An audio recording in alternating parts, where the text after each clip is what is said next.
Audio Jungle. नमस्कार everyone, कैसे हैं आप सब लोग। आई होप आप सब लोग बहुत मस्त होंगे और अपनी पढ़ाई एंजॉय कर रहे होंगे और अकाउंट्स अब तक आपका फेवरेट सब्जेक्ट बन गया होगा, और अगर नहीं भी बना है तो अभी क्लासेस के साथ जरूर बन जाएगा, टेंशन नॉट। ठीक है, चलो अब आज का जो हमारा टॉपिक है वो है अकाउंटिंग प्रोसेस के ऊपर। ठीक है, अभी तक हमने क्या कवर किया है, अभी तक हमने बेसिक अकाउंटिंग टर्म्स कवर किए हैं जो आपके हर जगह पे यूज होंगे, काम आएंगे। तो आपको इनका कंसेप्ट, आपको उनकी नॉलेज होना बहुत जरूरी था, जो हमने अपनी इन क्लासेस में अभी तक कवर किया है। आज का जो क्लास है हमारा वो स्टार्ट होता है अकाउंटिंग प्रोसेस से। अकाउंटिंग प्रोसेस से अब अकाउंटिंग प्रोसेस क्यों आया? अकाउंटिंग प्रोसेस का मतलब क्या है? डेटा को सिस्टमैटिकली प्रेजेंट करने के लिए एक प्रोसेस। अब जैसे आपको पता है कोई भी चीज के लिए एक प्रोसेस का होना जरूरी है, राइट। जैसे एग्जाम्पल, अकाउंट क्या है? बिजनेस की लैंग्वेज है। ठीक है, मतलब वो क्या करता है? बिजनेस का सारा डेटा कलेक्ट करता है और आपके आगे प्रेजेंट करता है। यही करता है अकाउंट, बिजनेस का सारा डेटा कलेक्ट करता है और आपके आगे प्रेजेंट करता है। ठीक है, अब अगर अकाउंट सिस्टमैटिकली डेटा को प्रेजेंट करने के लिए ना बोले तो आपको क्या समझ में आएगा कि उसमें लिखा क्या है? क्या आपको समझ आएगा कि उसमें लिखा क्या है? नहीं ना। कैसे समझ आएगा? जब कोई चीज आपके पास सिस्टमैटिकली प्रेजेंट ही नहीं करी है तो आपको कैसे समझ आएगी? जैसे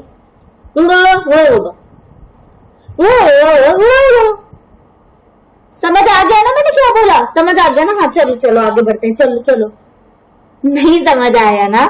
नहीं समझ आया ना मैंने क्या बोला? बिकॉज मैं अपनी लैंग्वेज सही से यूज ही नहीं कर रही हूँ। लैंग्वेज क्या होती है? मीडियम ऑफ कम्युनिकेशन, जिससे जो मैं कहना चाहती हूँ वो मैं आपको बताती हूँ। किससे? कम्युनिकेशन से, मेरी लैंग्वेज से। ठीक है, ओके। तो अकाउंट्स क्या है? हमने फर्स्ट क्लास में क्या पढ़ा था? Accounts is the language of business. Account business की लैंग्वेज है। अब अगर अकाउंट्स ही डेटा को सही तरीके से प्रेजेंट करने के लिए ना बोले, डेटा मतलब बिजनेस डेटा को सही तरीके से प्रेजेंट करने के लिए ना बोले, तो कैसे समझ आएगा यूजर्स को कि ये बिजनेस कैसा है? यूजर बिजनेस से बात ही कैसे कर पाएंगे जब यूजर का बिजनेस से बात करने का जो कम्युनिकेशन है, जो मीडियम ऑफ कम्युनिकेशन है, जो अकाउंट्स है, जो लैंग्वेज है, वो ही खराब है। तो कैसे बात करेंगे? इसलिए अकाउंट्स का 100% सही होना बहुत जरूरी है। अकाउंट्स का हमें ये बताना कि एक प्रोसेस फॉलो होना चाहिए, बिजनेस डेटा को प्रेजेंट करना ये बहुत जरूरी है।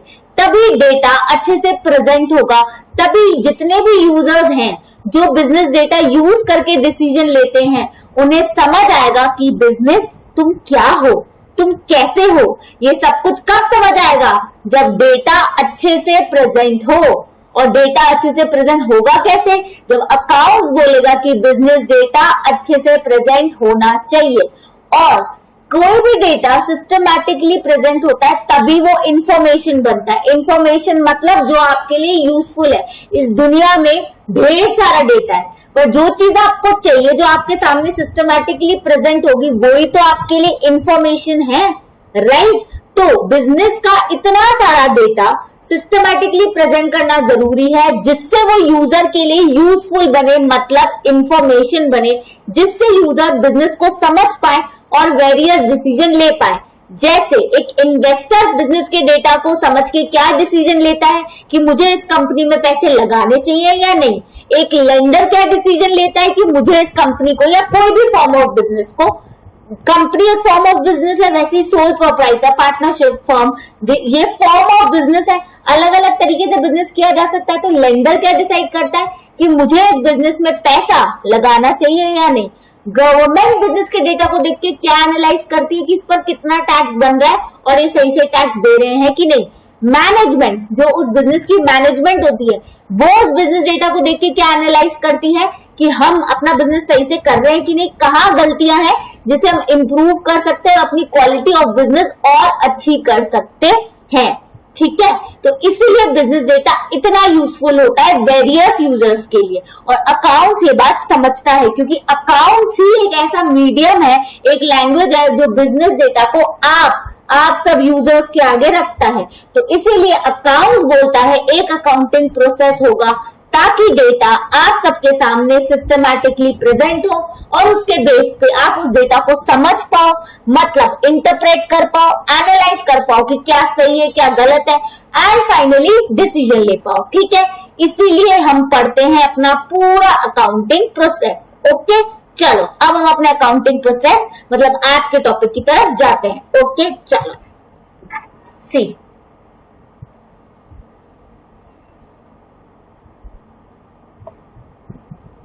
Now as you can see, accounting process में क्या क्या लिखा है। फर्स्ट स्टेप होता है रिकॉर्ड, सेकंड स्टेप होता है प्रोसेसिंग या पोस्टिंग, थर्ड स्टेप होता है क्लासिफाइंग, फोर्थ स्टेप होता है summarising, then analysing, then reporting. अब आप बोलोगे मैम ये सब क्या स्टेप्स हैं, तो वन बाय वन एक एक करके हम इन स्टेप्स को बहुत अच्छे से समझने वाले हैं। ठीक है, चलो आ जाओ मेरे साथ, साथ में समझते हैं। चलो कहां जा रहे हो, आ जाओ चलो।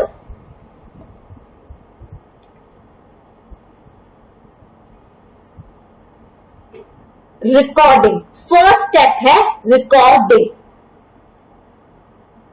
ओके ठीक है, भले ही ये रिकॉर्डेड क्लास है लेकिन मैं आप सबको देख रही हूँ। हाँ, मैं आप सबको देख रही हूँ।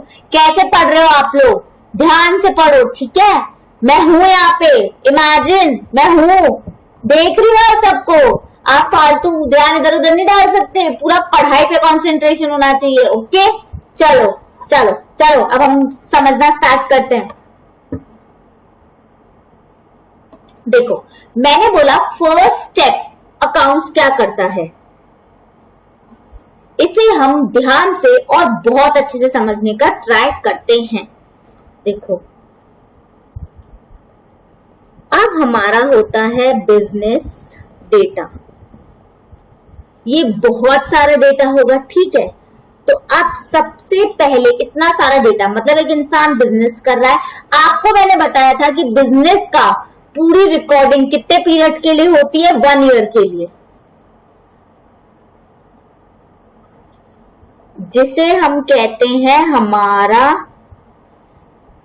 Accounting period. बिजनेस की रिकॉर्डिंग 1 ईयर के लिए होती है जिसे हम कहते हैं हमारा अकाउंटिंग पीरियड। ओके ठीक है, अब इसमें कितने सारे ट्रांजैक्शंस हुए होंगे, बहुत सारे ट्रांजैक्शंस हुए होंगे, राइट। अब ट्रांजैक्शंस क्या है, मैंने आपको बताया था ट्रांजैक्शन मतलब जिसका फाइनेंशियल कैरेक्टर हो और जिसका इम्पैक्ट पड़ता है आपकी फाइनेंशियल स्टेटमेंट्स पे, राइट। ठीक है, बहुत सारे ट्रांजैक्शंस हुए होंगे, जैसे सेल हुआ, परचेज हुआ, कुछ एक्सपेंस इनकम हुआ, कुछ इनकम हुई, वेरियस ट्रांजैक्शन। तो सबसे पहले हमें उन्हें करना पड़ता है बुक।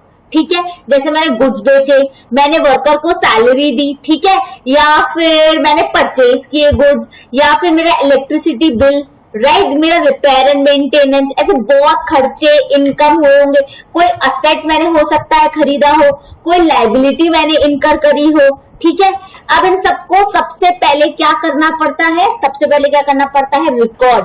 अब अगर आप रिकॉर्ड नहीं करोगे मतलब ट्रांजैक्शंस होते हैं रिकॉर्ड मतलब बुक। अब अगर आप रिकॉर्ड नहीं करोगे तो आपको समझ कैसे आएगा कि क्या क्या हुआ है बिजनेस में। ये सब डेटा के बेस पे तो आप समरी बनाओगे।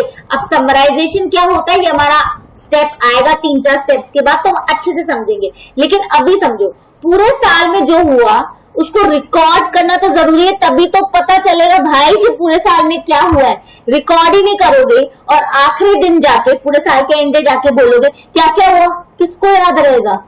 याद रहेगा क्या किसी को? आज मैं आप लोगों से बोलूं कल खाना क्या खाया था, आप लोग को वो याद नहीं रहता। बिजनेस में पूरे साल में क्या क्या ट्रांजैक्शंस हुए वो याद रहेंगे? कैसे याद रहेंगे? इसके लिए ही तो हम ट्रांजैक्शंस को करते हैं रिकॉर्ड। क्या करते हैं हम ट्रांजैक्शंस को? रिकॉर्ड। कैसे करते हैं अब रिकॉर्ड? इसके लिए मैं अभी आपको समझाती हूं कि कैसे करते हैं हम ट्रांजैक्शंस को रिकॉर्ड। चलो,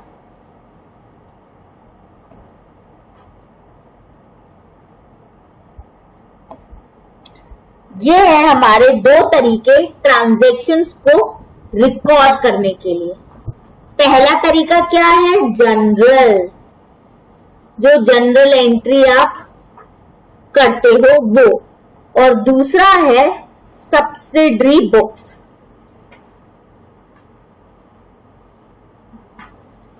सब्सिडरी बुक्स ये भी रिकॉर्डिंग ही होती है भाई, रिकॉर्डिंग ही होती है। अब आप कहोगे मैम हम लोग जनरल एंट्री तो कर तो रहे हैं, तो सब्सिडरी बुक्स क्यों बनाए? क्यों बनानी है सब्सिडरी बुक्स? क्यों बनाए सब्सिडरी बुक? मैम इतना सारी जनरल एंट्री कर तो रहे हैं हम। अभी रुक जाओ, अभी रुक जाओ, हम अच्छे से इसे समझते हैं।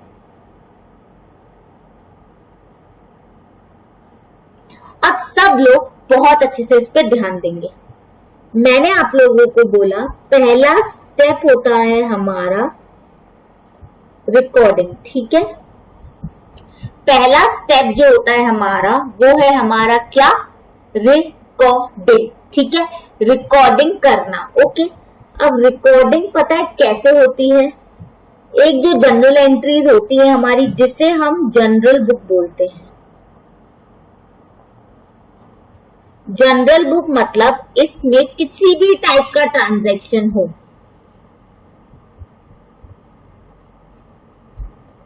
किसी भी टाइप का ट्रांजैक्शन हो, वो इसमें आता है जनरल एंट्री के फॉर्म में, डेबिट क्रेडिट फॉर्म में, राइट। डेबिट और क्रेडिट करते हो ना, तो जनरल एंट्री के फॉर्म में इस जनरल बुक के अंदर जो सारी जनरल एंट्रीज होती है उसकी हेडिंग होती है जनरल बुक, और उसके अंदर सारी की सारी जनरल एंट्रीज आती हैं। कोई भी ट्रांजैक्शन हो, सेल का ट्रांजैक्शन हो, परचेज का ट्रांजैक्शन हो, असेट का ट्रांजैक्शन हो, लायबिलिटी का ट्रांजैक्शन हो, एक्सपेंस का ट्रांजैक्शन हो, इनकम का ट्रांजैक्शन हो, ठीक है, ठीक है। तो अब कहोगे मैम फिर ये सब्सिडरी बुक्स क्यों बनती हैं? इनकी तो नीड ही खत्म हो गई। क्यों बन रही है ये, जब जनरल बुक में सब कुछ आ तो रहा है? अब मुझे कोई बताओ सब्सिडरी बुक की क्या जरूरत? क्या है जरूरत सब्सिडरी बुक्स की? सब कुछ जनरल में आ तो रहा है, तो सब्सिडरी बुक्स की जरूरत क्यों पड़ी? क्यों पड़ी अभी बताते हैं।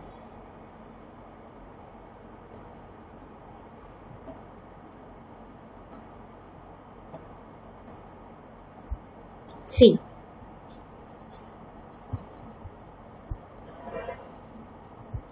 बहुत ध्यान से और फुल कंसंट्रेशन के साथ आप लोगों को सुनना है, ठीक है, ओके। चलो, सब्सिडरी बुक्स की जरूरत क्यों पड़ी? अब मुझे एक बात बताना, एक बिजनेस है बहुत बड़ा, बहुत बड़े लेवल पे, जैसे रिलायंस, ओके, या जैसे रिलायंस तो एक बहुत बड़ा ग्रुप है, या अडानी ग्रुप बहुत बड़ा, आदित्य बिरला ग्रुप, कितने बड़े बड़े बिजनेस हैं ये, राइट। टाटा, कितने बड़े बिजनेस हैं।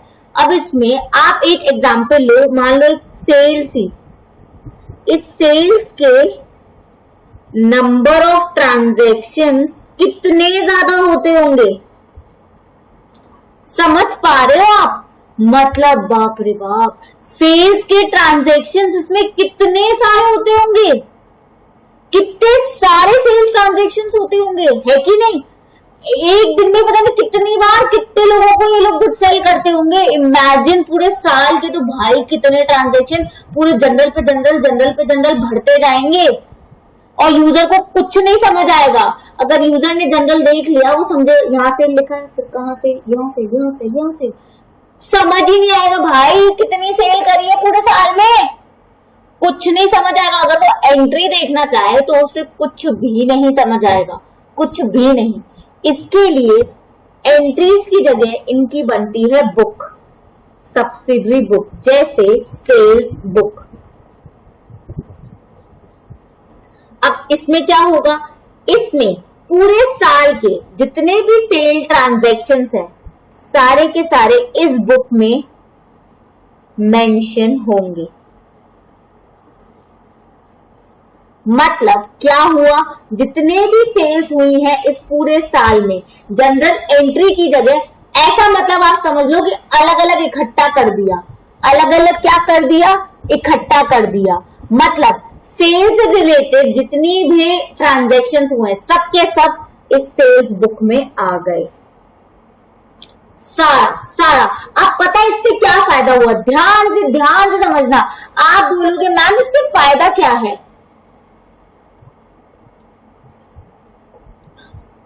अभी समझना। मैंने सेल करी एक्स को, वाई को, जेड को, ए को, बी को, इतने सबको, ठीक है, ओके।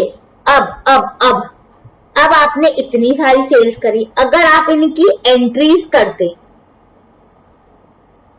तो क्या करते, एक्स को आज सेल किए 10,000, एक एंट्री ये करते, राइट, एक एंट्री आप ये करते, एक्स टू सेल्स 10,000, 2 महीने बाद फिर से एक्स को सेल किया, 3 महीने बाद फिर से एक्स को सेल किया, पूरे साल में पता नहीं कितनी बार एक्स को सेल किया। अब यूजर को अगर ये पता लगाना हो कि भाई इधर तो आना, आपने एक्स को कितनी सेल्स की है, उसको पूरा जनरल पढ़ना पड़ेगा, फिर भी उसे समझ नहीं आएगा, बिकॉज करोड़ों में हो सकते हैं ट्रांजैक्शंस। ढूंढता पहले तो इतने सारे ट्रांजैक्शंस में सेल्स के ट्रांजैक्शन को ढूंढना। अब देखो हम फिल्टर आउट करते हैं कि प्रॉब्लम्स क्या क्या आएंगी। पहले तो इतने सारे ट्रांजैक्शंस में सेल्स ट्रांजैक्शन ढूंढना, उन सेल्स ट्रांजैक्शन में भी पर्टिकुलर एक्स के सेल ट्रांजैक्शन ढूंढना, कितना डिफिकल्ट है, कितना डिफिकल्ट है। इमेजिन कितना डिफिकल्ट होगा ये चीज करना, क्या पॉसिबल भी है, नहीं ना, इसीलिए बनती है सेल्स बुक। अब देखो, अब देखते जाओ क्या होएगा।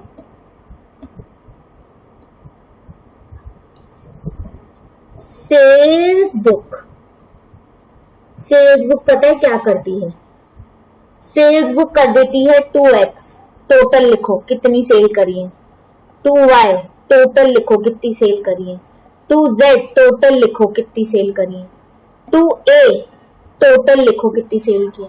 आप किसी को देखना हाल सेल्स बुक्स में से देख लो, अच्छा एक्स को कितनी सेल करी, अच्छा वाई को कितनी सेल करी, अच्छा जेड को कितनी सेल करी, सो सिंपल, राइट। इसीलिए बन गई हमारी सेल बुक। क्या बन गई, सेल्स बुक। और इससे ये भी पता लगा, अच्छा टोटल सेल्स इतनी है, उसमें इस पर्टिकुलर पर्सन को कितनी कितनी, इस पर्टिकुलर पर्सन को कितनी सेल्स की है। अभी इसको लेजर से कंफ्यूज आप मत करना। जब हम लेजर, आप बोलोगे मैम लेजर में भी ऐसा होता है, नहीं होता लेजर में ऐसा। जब मैं अभी जो मेरा सेकंड स्टेप है, जब जिस क्लास में मैं वो लेजर बताऊंगी आपको, सेकंड स्टेप बताऊंगी, पोस्टिंग बताऊंगी, तब मैं इसका डिफरेंस बताऊंगी कि सेल्स बुक अलग है, सेल्स अकाउंट अलग है, sales book is different, sales account is different. Why different, how different, उस टाइम मैं इसको कंपेयर करके आपको अच्छे से समझाऊंगी। लेकिन अभी हम सिर्फ इतना समझ रहे हैं कि सेल्स बुक में क्या है। तो सेल्स बुक क्या करती है, सारे सेल्स ट्रांजैक्शन को एक तो इकट्ठे रिकॉर्ड कर लेते हैं, ये भी रिकॉर्ड ही है, ये याद रखना। मतलब रिकॉर्डिंग के 2 तरीके, एक है जनरल बुक, एक है सब्सिडरी बुक। जनरल बुक मतलब उसमें सारे ट्रांजैक्शन आ जाते हैं, सब्सिडरी बुक मतलब जो पर्टिकुलर ट्रांजैक्शन जैसे सेल ट्रांजैक्शन, परचेज ट्रांजैक्शन उस बुक में आते हैं। अब जो चीजें सब्सिडरी बुक में आ जाती हैं उन्हें जनरल बुक में रिकॉर्ड करने की जरूरत नहीं है, बिकॉज रिकॉर्डिंग 2 बार नहीं करते, रिकॉर्डिंग एक ही बार करते हैं। और मैंने आपको बताया कि सब्सिडरी बुक्स में चीजें क्यों आती है, बिकॉज जो बिजनेस बहुत बड़े लेवल पे होते हैं उनके नंबर ऑफ ट्रांजेक्शन होते हैं। अगर सब जनरल में होगा तो यूजर को पता ही नहीं लगेगा कि आखिर सेल है कितनी, और अगर मुझे पता लगाना है इस पर्टिकुलर बंदे को कितनी सेल की है तो मैं वो भी नहीं पता लगा पाऊंगी। इसीलिए क्या होता है, सेल्स बुक में हम इसे लिख देते हैं। सेल्स बुक से क्या होता है, एक तो जितनी भी सेल की है पूरा सेल बुक में आ जाएगी, फिर किस इंसान को कितनी सेल की है वो भी साफ सेल बुक में पता चल रहा है। तो इससे 2 पर्पस सॉल्व हो गए, एक तो सारा सेल एक जगह पे इकट्ठा हो गया सेल्स बुक में, एक type of transaction sale transaction एक ही बुक में आ गए। दूसरा, हर पर्टिकुलर पर्सन को कितनी सेल्स हुई हैं और कैश सेल्स कितनी हुई है, क्रेडिट सेल्स कितनी हुई है, क्योंकि जहां पे नाम नहीं होगा वहां पे टू कैश आएगा ना, तो वो भी पता लग जाएगा कि कैश सेल्स कितनी हुई है, क्रेडिट सेल्स एंट्री से पता भी लगा पाओगे। आज एक एंट्री दिखी, फिर कहां दिखी, कितनी एंट्रीज, घूमते ही रह जाओगे, पन्ने ही पलटते रह जाओगे, कुछ नहीं समझ आएगा। सामने एकदम सेल्स बुक आ गई, साफ साफ दिख रहा है, अच्छा कैश सेल्स इतनी, क्रेडिट सेल्स इतनी, बाय को कितनी सेल की बताना तो हाँ बता दो, ठीक है, सेल्स बुक से। ओके, ये फायदा होता है सब्सिडरी बुक्स का। तो रिकॉर्डिंग करने के, अब देखो वापस में हम जाते हैं अपनी स्लाइड के ऊपर। रिकॉर्डिंग करने के दो तरीके होते हैं, ठीक है, एक होता है जनरल एंट्री, एक होता है बुक्स। इसे क्या बोलते हैं, जनरल बुक। जनरल क्यों, क्योंकि ये कोई पर्टिकुलर नहीं है, इसमें सारे टाइप के ट्रांजेक्शन आते हैं। एक होता है सब्सिडरी बुक्स, ये दोनों ही रिकॉर्ड करने के तरीके हैं। जब बिजनेस बहुत बड़ा हो जाता है तो कुछ ट्रांजैक्शन ऐसे होते हैं जो जनरल में नहीं आ सकते, क्योंकि वो इतने ज्यादा होते हैं, उनके लिए उन्हें पर्टिकुलर बुक में डालना, जैसे सेल बुक, परचेज बुक, ये जरूरी हो जाता है, इसीलिए बनती है सब्सिडरी बुक्स, ठीक है। तो जो चीज सब्सिडरी बुक में आ गई वो जनरल बुक में नहीं आती। रिकॉर्डिंग सिर्फ एक ही बार होती है, अब चाहे वो आप जनरल बुक में करो या फिर सब्सिडरी बुक में करो। अगर एक चीज आपने सब्सिडरी बुक में रिकॉर्ड कर ली तो वो जनरल में नहीं आता, ठीक है, ओके डन। और अगर जैसे बहुत छोटे बिजनेस हैं तो वो तो सब कुछ ही जनरल बुक में लिख देते हैं, कोई दिक्कत नहीं है उनके लिए, क्योंकि उनके इतने ज्यादा ट्रांजेक्शन ही नहीं होते हैं, ठीक है।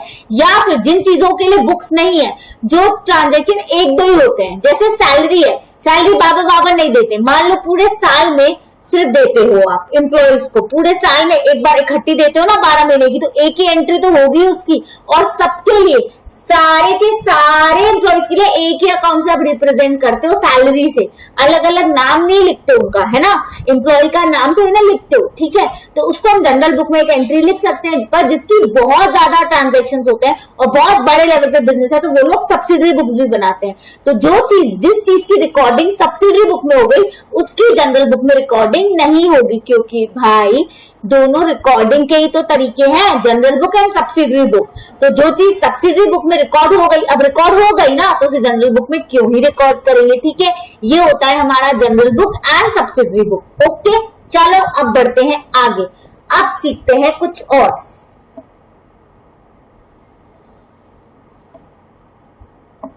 अब मुझे एक बात बताना, हम रिकॉर्डिंग करते कैसे हैं, डेबिट एंड क्रेडिट से, ठीक है, ओके। क्या होता है डेबिट, क्या होता है क्रेडिट, अब मैं आपको ये आज इतने अच्छे से समझाऊंगी कि दुनिया की कोई भी एंट्री आपके सामने आ जाए आप कभी कंफ्यूज नहीं होगे, हाल जनरल एंट्री पास करोगे आप 2 मिनट के अंदर। लेकिन कंडीशन क्या है, अभी जब आपको समझाऊं आप लोग का पूरा कंसंट्रेशन उस पर होना चाहिए, और वो होगा तो आपकी जनरल एंट्री आपके लिए बहुत इजी बन जाएगी, ठीक है बच्चों, ओके, ठीक है। चलो स्टार्ट करते हैं। अब देखो, जनरल एंट्री समझाने से पहले मैं एक चीज बताती हूं।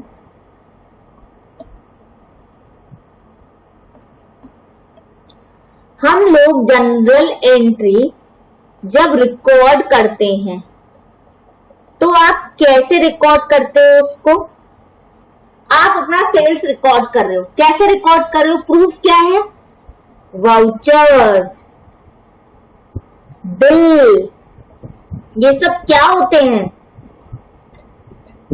ये सब होते हैं आपके सपोर्टिंग डॉक्यूमेंट्स।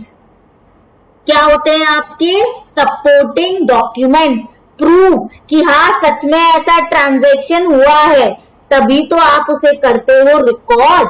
जब तक आपके पास प्रूफ नहीं होगा तब तक रिकॉर्ड कैसे करोगे, तभी हम करते हैं उसे रिकॉर्ड।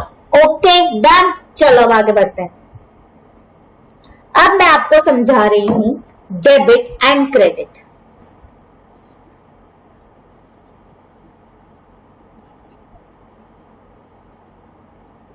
अब ये है क्या, ये क्या है, एक बात ध्यान से अच्छे से समझना, बहुत अच्छे से, ठीक है, बहुत अच्छे से समझना क्या होता है।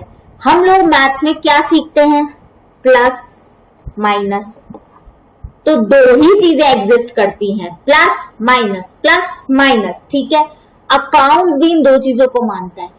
इन दो चीजों के लिए उसने क्या बना दिया, डेबिट क्रेडिट। प्लस करना है कोई चीज तो करो डेबिट, कम करनी है कोई चीज तो करो क्रेडिट। अभी पूरा नहीं हुआ, अभी पूरा नहीं बताया मैंने, पहले अच्छे से पूरी बात सुनना तब समझ आएगा। ठीक है, चलो, डेबिट मतलब प्लस, क्रेडिट मतलब माइनस। कोई चीज बढ़ रही है मेरे पास तो मैं करूंगी डेबिट, कोई चीज कम हो रही है मेरे पास तो मैं करूंगी क्रेडिट। इतना समझ आया? चलो बोलो हाँ समझ आया। अब आगे बढ़ो। ठीक है, देखो अब मुझे पहले एक चीज हम अच्छे से समझते हैं। इस साइड होता है असेट और एक्सपेंस, इस साइड होता है लायबिलिटी और इनकम। ये है आपस में एक दूसरे के अपोजिट। ठीक है, लेकिन ये दोनों है एक जैसे और ये दोनों है एक जैसे। अब आप कहेंगे मैम ऐसे कैसे एक जैसे? ठीक है, अभी बताते हैं। ओके, देखो ध्यान से समझना। असेट में what you have a right to receive benefit. You have a right to receive benefit. ठीक है,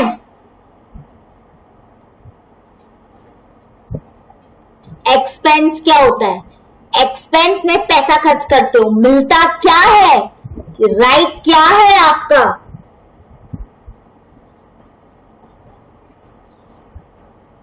बेनिफिट रिसीव करने का। क्या राइट है?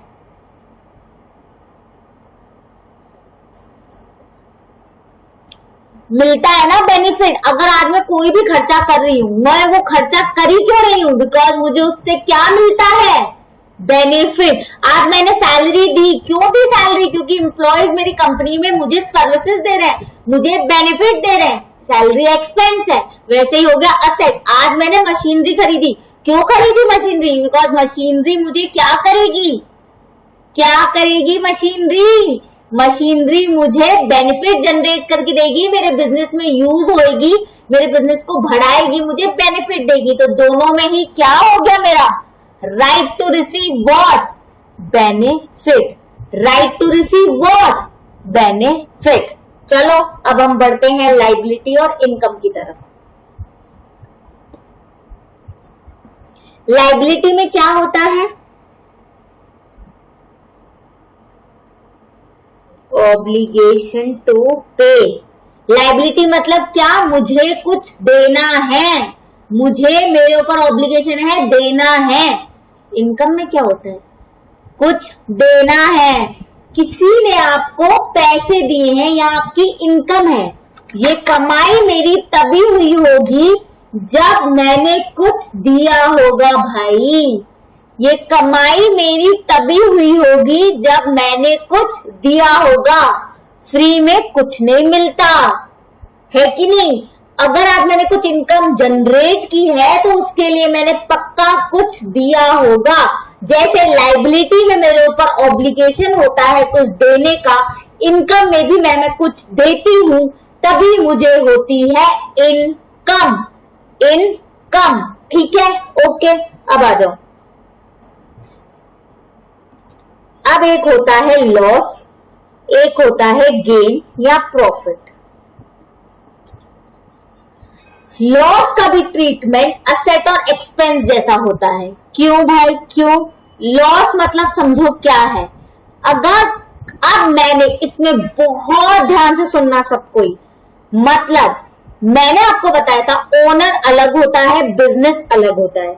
अब बिजनेस को लॉस हुआ है तो मैंने आपको बताया था बिजनेस का सारा लॉस ओनर को ट्रांसफर किया जाता है, उनके कैपिटल से कम किया जाता है। मतलब लॉस के केस में business has a right to receive from home, from owner. Loss हुआ है, सारा लॉस तुम ओनर को देता है। बिजनेस और ओनर अकाउंट्स की नजरों में अलग अलग हैं। बिजनेस को हो गया लॉस, बिजनेस चला। ओनर, ओ ओनर सुनो, कहा सुनो, लॉस हुआ है। ओनर बोलेगा तो मैं क्या करूं? मैं क्या करूं? बिजनेस बोल रहा है मैं क्या करूं? तुम दोगे लॉस, ये तुम्हारी कैपिटल से कम होगा। मतलब बिजनेस के पास क्या आ गया? Right to receive from home? Owner. तो लॉस भी कैसे ट्रीट होना चाहिए? जैसे असेट और एक्सपेंस ट्रीट होने चाहिए। मैं ये बिल्कुल नहीं बोल रही कि असेट, एक्सपेंस और लॉस एक बात है, ना ना ना ना। मैं बोल रही हूं असेट, एक्सपेंस और लॉस का ट्रीटमेंट एक जैसा होगा, बिकॉज ये तीनों ही चीजें नेट में क्या देते हैं? राइट टू रिसीव बेनिफिट, इसलिए इनका ट्रीटमेंट एक जैसा होगा। वैसे ही अब आ जाओ गेन या प्रॉफिट पे, ठीक है? अब सुनना बहुत अच्छे से। बिजनेस को हुआ प्रॉफिट, बिजनेस को क्या हुआ? प्रॉफिट। बिजनेस नाच रहा है, ओ बल्ले बल्ले, ओ बल्ले बल्ले। क्यों नाच रहा है? बिजनेस को क्या हुआ है? क्योंकि प्रॉफिट। अब ओनर चलता आ रहा है, बिजनेस, बिजनेस सुन ही नहीं रहा। बिजनेस, ये ओनर बोल रहा है बिजनेस को, बिजनेस, बिजनेस। ओनर ने बोला हाँ क्या है, क्या हुआ है इस साल? जल्दी बताओ, मैंने सुना कुछ खुशखबरी है, क्या हुआ है इस साल? प्रॉफिट। बिजनेस को पता है, बिजनेस बोल रहा है प्रॉफिट। मतलब ओनर क्या बोलेगा? बिजनेस, पिछली बार जब लॉस हुआ था, मुझसे लिया था ना, प्रॉफिट क्या होता है? ओनर के कैपिटल अकाउंट में ऐड। क्या होता है प्रॉफिट? ओनर के कैपिटल अकाउंट में ऐड।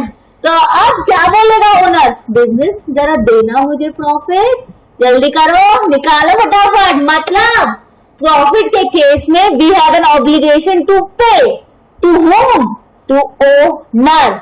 हमारा ऑब्लिगेशन आ जाएगा किसकी तरफ? ओनर की तरफ। मतलब लायबिलिटी, इनकम और गेन या प्रॉफिट के केस में भी ट्रीटमेंट, इन तीनों का ट्रीटमेंट होता है एक जैसा।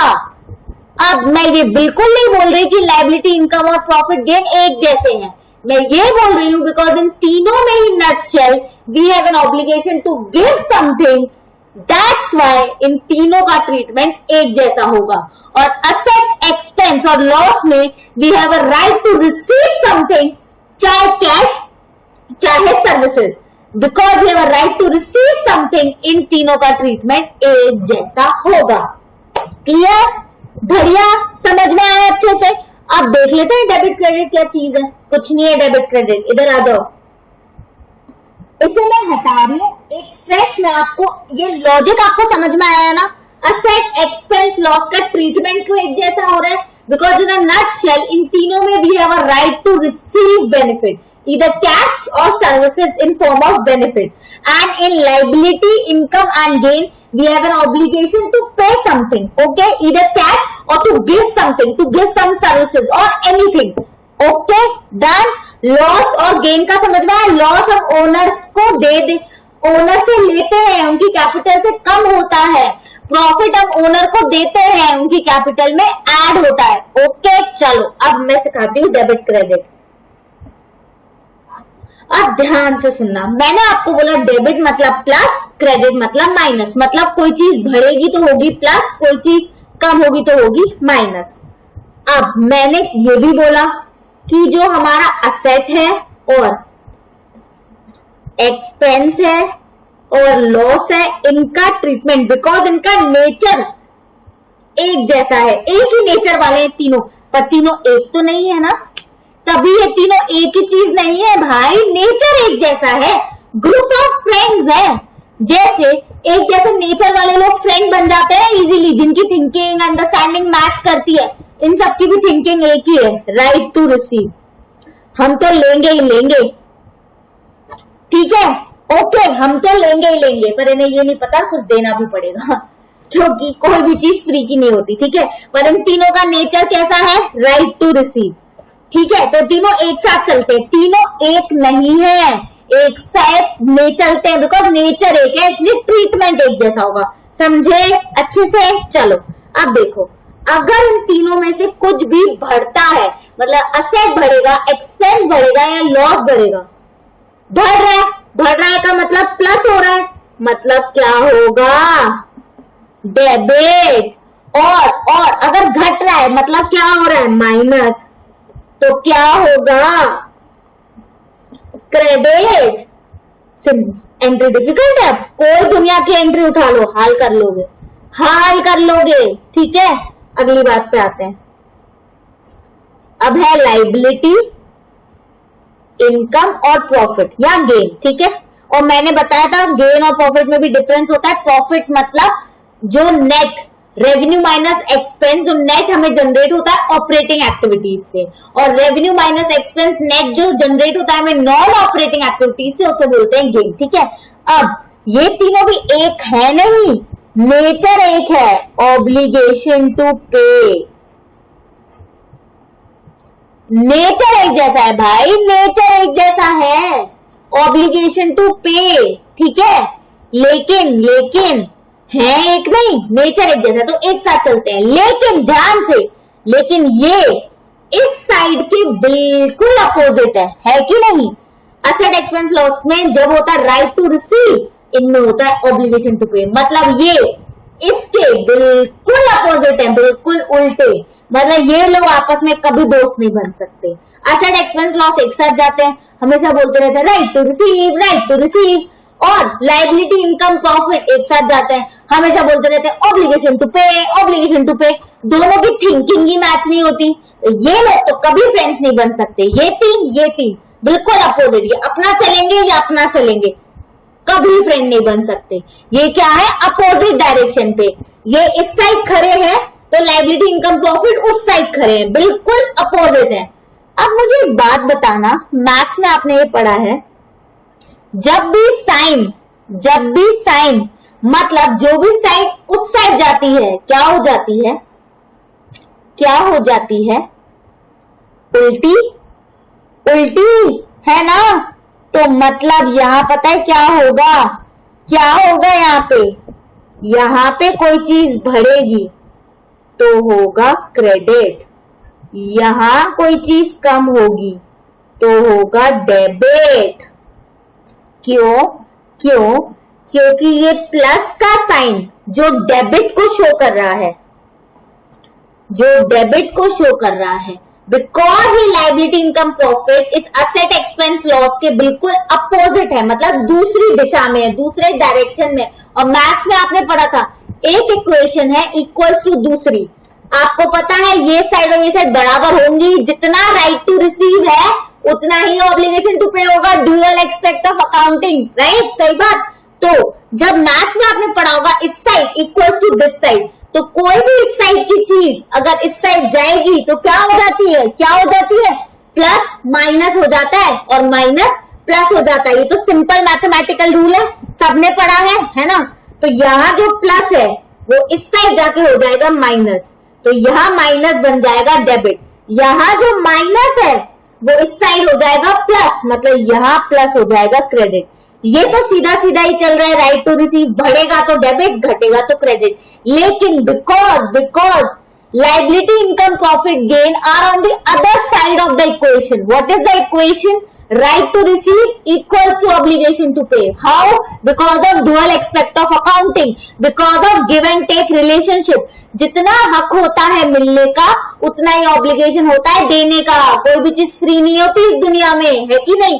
तो इसलिए इस इक्वेशन की ये दो साइड्स हैं। अब एक साइड पे है राइट टू रिसीव वाली चीजें और दूसरी साइड पे ऑब्लिगेशन टू पे वाली चीजें।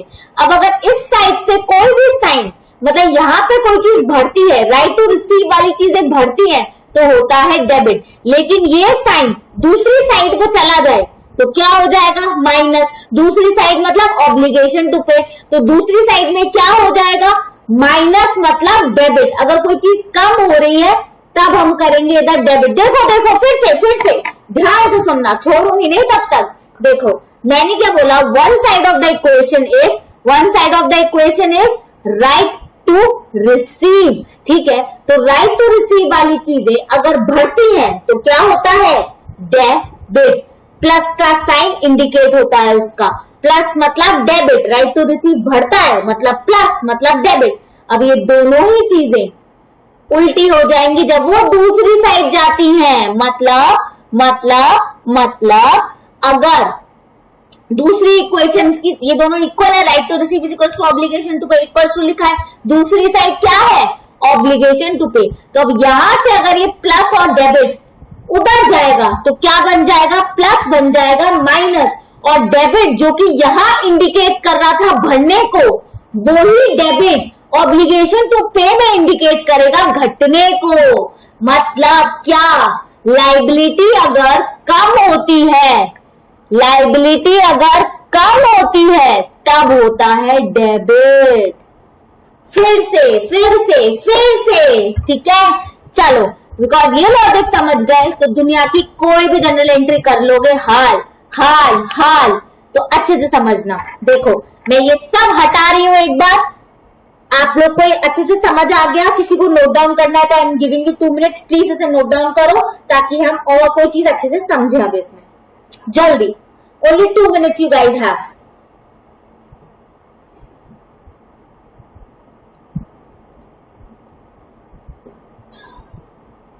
ठीक है, बढ़े आगे। चलो, मैं क्या बोल रही हूं, इक्वेशन क्या है, right to receive equals to obligation to pay, ये है हमारी इक्वेशन। अब इस इक्वेशन में इस साइड प्लस का मतलब होता है डेबिट। मतलब अगर यहां पे चीजें जो राइट टू रिसीव वाली चीजें हैं वो बढ़ेंगी, जो कि था असेट एक्सपेंस एंड, बताओ तो जरा, asset expense and loss, right. मैं लिख भी देती हूं एक बार।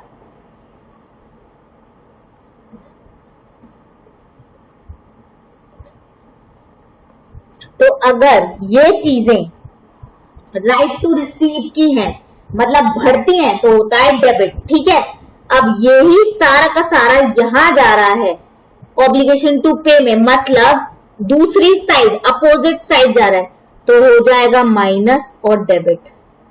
मतलब जहां डेबिट इंडिकेट कर रहा था राइट टू रिसीव में प्लस के साइन को, भरने को, डेबिट राइट टू रिसीव वाली साइड में क्या इंडिकेट कर रहा था, भरने को।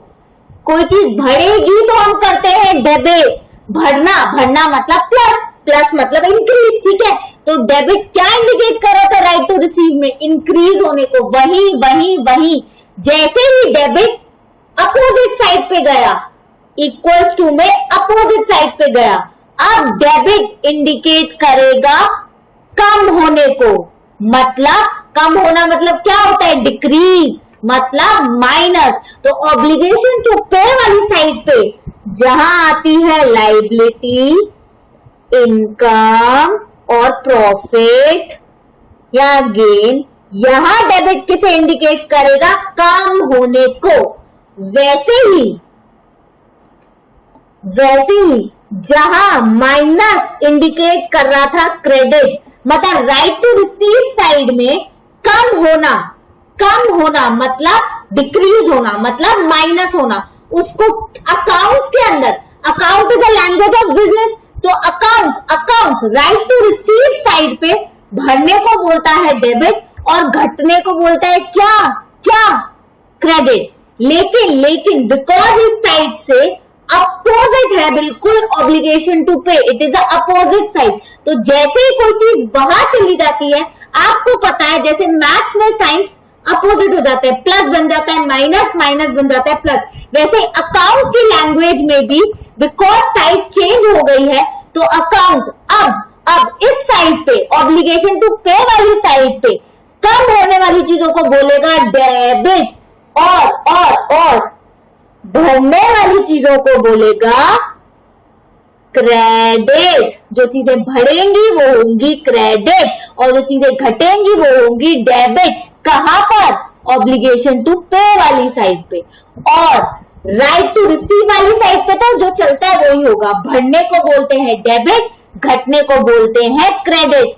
ठीक है, ओके, क्लियर। आई होप यहाँ तक आपको बहुत अच्छे से समझ में आया होगा और आपको मजा आया होगा। बाकी का नेक्स्ट क्लास में कंटिन्यू करेंगे, तब तक इसको रिवाइज करके रखना। जैसे भी इसका फोटो लेना है प्लीज आप ले सकते हैं, कोई इशू नहीं है उसमें, प्लीज इसका पिक ले लीजिए। इसके नोट्स में इसलिए प्रोवाइड नहीं कर रही बिकॉज आपके सिलेबस में नहीं है, ये बेसिक्स है जो आपके सिलेबस को स्मूथ बनाएंगे, ठीक है। 12th के हर सिलेबस के चैप्टर के नोट्स आपको 100% मिलेंगे, ठीक है। और यहाँ तक आज हमने कवर किया है, यहाँ तक किसी को कोई भी दिक्कत है please feel free to ask in the comment section, I will answer all your doubts, ठीक है। और आगे अब हम नेक्स्ट क्लास में इसे पहले कंटिन्यू करेंगे, थोड़ा सा रिवाइज कराऊंगी मैं इसको और ज्यादा इलेबोरेट करूंगी मैं, और हम आगे के अकाउंटिंग प्रोसेस के स्टेप्स की तरफ चलेंगे, ठीक है। 1 या 2 दिन और है हमारे बेसिक्स खत्म होने में, देन हम अपने अकाउंट्स के 12th के मेन सिलेबस की तरफ चले जाएंगे। लेकिन इसे बिल्कुल भी वेस्ट मत समझना, ये बेसिक्स ही आपके 12th के सिलेबस को बहुत अच्छा बनाएंगे। Trust me on that when I से दिस, ओके। आई होप आपके दिन बहुत अच्छे जाए और आप बहुत मस्त पढ़ाई करो और बहुत अच्छे मार्क्स लाओ, लेकिन बिना टेंशन के पढ़ाई करो, कोई दिक्कत नहीं है, एंजॉय भी करना चाहिए, ठीक है। चलो टाटा बाय बाय।